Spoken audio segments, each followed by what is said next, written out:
So I think the Baltimore Ravens are about to unleash a level of physicality that's truly not common among most NFL teams. We got Derrick Henry, who's one of the most physical football players in the NFL right now, on the Ravens in the same backfield as Patrick Ricard, and he talked about that today. And we also got John Harbaugh talking about the physicality from some other players, like the third-year tight end Charlie Kolar, who's been working on his blocking as an inline tight end. We got some injury updates, and David Ojabo addressing the media today, talking about how good it feels to be back on the football field and the expectations moving forward. We got all that and more. So welcome into another episode of Ravens Reports. It's your guy Noah here with For the Flock, as always, bringing y'all our top 5 news reports and storylines coming out of our Ravens today. At number 1, check out who happened to be the highest graded first-round pick in all of preseason, Nate Wiggins, with an 89.3, well above the rest of his peers here on this list. Nate Wiggins is going to be a massive part of this secondary, and that's good news because at number 2, Marlon Humphrey's dealing with something here. I don't know. I don't want to say an injury and blow it out of proportion. It seems like John Harbaugh says he'll be fine, but Marlon Humphrey and Patrick McCarry both missed practice today and are new absences. However, safety Eddie Jackson, Devontae Walker, running back Rasheen Ali, Josh Rosh, and Josh Tupou all returned back to practice today after missing some time with injury. It's reported that Devontae Walker made a nice few catches today and is looking pretty good as well. Now, it's important to note that Mark Andrews has still not returned to practice since last week, so he has not practiced yet. John Harbaugh said it's nothing serious, that he should be fine, but sometimes things may not be what you originally thought they were. So the Ravens have Mark Andrews and tight end Scotty Washington both not at practice right now. That leaves massive opportunities for not only Isaiah Likely, who's been having a strong camp and building a really tight chemistry and connection with Lamar Jackson, but also Charlie Kolar. And at number 3, John Harbaugh talked about Charlie Kolar and his physicality. Yeah, now, he's a big target, obviously, as a pass catcher, but as a blocker, that's kind of what he's been focusing on. And he's developed quite nicely. I mean, you see him in the games. He's more physical than he's ever been. And we're going to find out because he's going to be out there blocking people. And I really have a lot of confidence in him. I think he's going to do really well. I was watching some tape on the offensive line, specifically looking at the rookie Roger Rosengarten and Andrew Voorhees at left guard, and I saw Charlie Kolar come through the A-gap and absolutely smear a linebacker, just so physical, toss him to the ground. And I wasn't even looking for Charlie Kolar. I was just looking at Voorhees and Rosengarten and just saw Charlie Kolar just absolutely ragdoll a big, strong linebacker like it was nothing. And that's what Charlie Kolar said he wanted to work on this offseason, was getting bigger and stronger and working on his physicality in the blocking department. And that is really exciting because at number 4, Derrick Henry was talking about that physicality with him and Ricard in the backfield. But before we get on to what Derrick Henry had to say, big shout out to Factor for sponsoring today's content.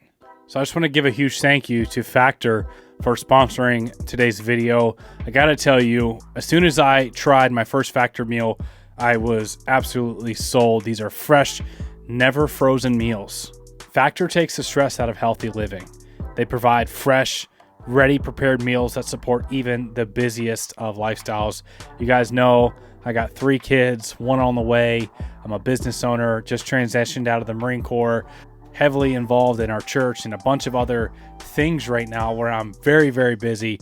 And having these Factor meals has been a game changer.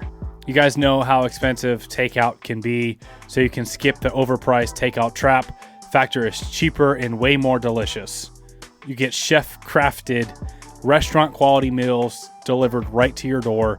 They're ready to heat up and eat in literally 2 minutes, which means more time for you in your busy schedule. And when things get hectic, Factor is flexible. You can change your order up every week with different plans from 4 to 18 meals per week, or pause or reschedule your delivery times anytime. For me, personally, it's great to have Factor whenever we travel out of town. If we travel up to Baltimore for a game or a family visit, we come back and have meals ready for us without having to go back out to the grocery store after a long and tiring trip. Another way that Factor can really help us out is Sunday afternoons. You know, we get off of church and right before the Ravens play, a lot of times instead of having to get a greasy pizza or fast food, I can have a nice meal that won't ruin my fitness goals. I personally have really enjoyed the high protein option from Factor. They have all kinds of different options for whatever fits your goals and your lifestyle. And I can honestly tell you that every Factor meal that I've had has been truly delicious and completely satisfying. I'm a big guy and I like to eat a lot of food, and these meals have really been satisfying and filled me up, especially the high protein option. Like I said, that one was my favorite. I also really enjoyed the juices that they sent. They really seem to give me an uptick in energy. They got all kinds of different options, snacks, juices, customizable delivery. You guys got to go check it out. So head to factor75.com or click the link below and use code FORTHEFLOCK50 to get 50% off your first Factor box and 20% off your next month of orders. That's code FORTHEFLOCK50 at factor75.com to get 50% off your first box plus 20% off your next month of orders. So going back to Charlie Kolar and the physicality of this Ravens run game, here's what Derrick Henry had to say on having Patrick Ricard lead the way for him in this punishing physical run game that's about to be unleashed against the Kansas City Chiefs in about 16 days. How's it feel just in practice when you're running behind Patrick Ricard? Oh, I mean, that's something I look forward to. So anytime 4-2's in front of him, I'm comfortable. So I'm good. Gotta make something happen. Well, the Ravens got some big boys up front, man. They got Daniel Falele, who's a 380-pound, 6'8" guard. You know, he's originally drafted as a tackle, but, you know, shifting on the inside, he's got a lot of force, a lot of strength and size on the inside. Then you got Tyler Linderbaum, who was an absolute menace in the run game the last 2 years since he came into the league. Andrew Voorhees, who put up those absolutely absurd numbers on the bench press. He's, you know, been working on his strength all off season. And then Patrick Ricard, Derrick Henry, Charlie Kolar. The Ravens' physicality, I think, is going to be ramped up to another notch this year. And it's not just on offense. Look at the DNA of our defense with Roquan Smith on the other side as the leader. So you got Derrick Henry on one side of the football, Roquan Smith on the other. Two guys that put their hard helmet on and go to work and don't play around and don't care about hurting your feelings. These two guys are going to set the tone for the physicality of our football team. At number 5, David Ojabo. He addressed the media today, and I put a post out on Twitter. Like, I've listened to his interview, his press conference, and immediately, man, I was like, I got to go buy me a David Ojabo jersey because I love his personality, his demeanor, his mentality coming back from this injury, and man, do I really want to see him succeed. He's so talented, like we've talked about, supposed to be a top 15 to top 10 NFL draft pick before tearing his Achilles at his pro day. Then he fell to the Ravens at pick number 45 in the second round, and his talent is so high. And every time he's been on the field, we see like absurd pass rush moves, we see crazy athleticism, and we see strip sacks. Like, that's what he did at college, and so far he's done it at the NFL level with strip sacks on guys like CJ Stroud and Joe Burrow. And he's so violent and physical, and I can't wait to see him play football now that he's finally back healthy. He talked about how last year, you know, after he recovered from the Achilles, he came out last year, he had an ankle tweak. Then they took an MRI and saw that they had something going on with the knee as well. And they said, hey, you could, play, but, we could go ahead and take care of this thing for the long-term future and safety of yourself and for the team.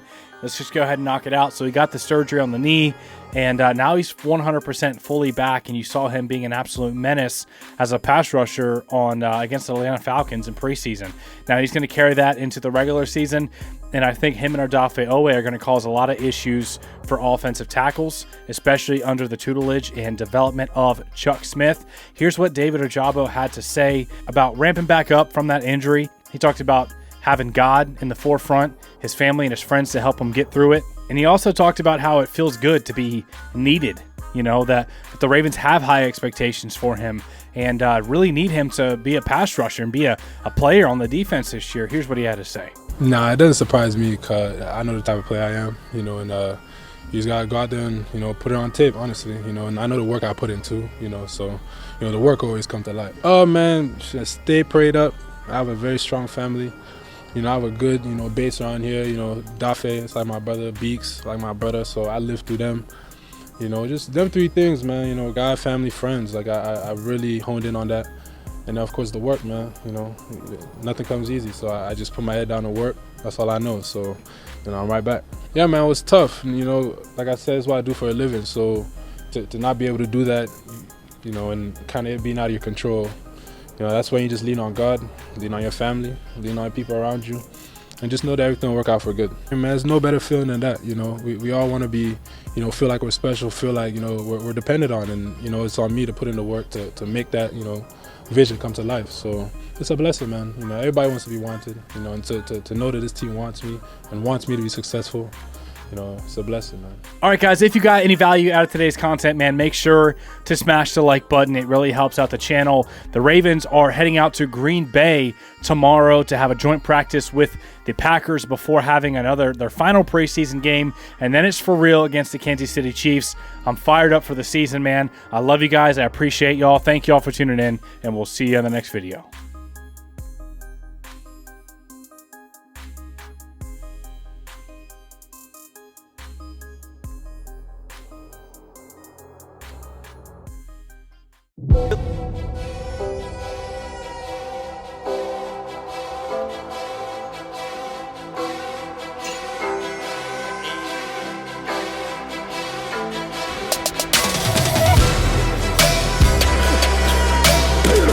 Ray, when he wasn't looking, he ran me over.